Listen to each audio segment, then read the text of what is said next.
Our project is a collaborative research project between the University of Edinburgh and Costain Group. The project centres around the development of a carbon accounting tool which will quantify the embodied carbon or greenhouse gas emissions associated with large infrastructure projects. This project is important because the construction industry and large infrastructure projects represent quite a large proportion of total greenhouse gas emissions. So ultimately this project is looking at ways of reducing greenhouse gas emissions from infrastructure projects.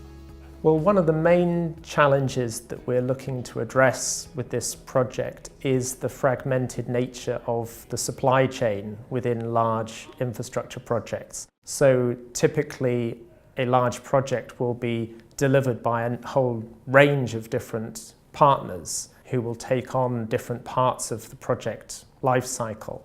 And one of the intentions of the carbon calculator tool that we're developing is that it will enhance the amount of communication and dialogue across that supply chain and help to facilitate the identification of reductions in greenhouse gas emissions. And our intention is that this tool should be open access so that we can reach as wide a constituency within the industry as possible.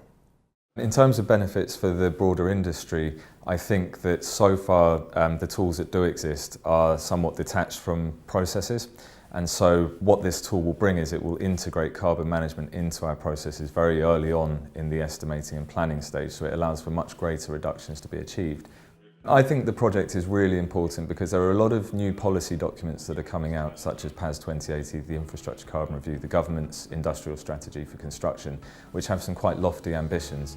But there's not very much coming out in terms of how we operationalise this. So there's a lot of frameworks and a lot of big targets. And so from a contractor's perspective, we don't necessarily have the tools to be able to engage and drive these outcomes. So the project is vitally important in terms of bringing the aspirations of those policies to life and making it real for our engineers and our designers and our estimating and planning teams, and then allowing us to engage with our supply chain to help drive these low carbon outcomes.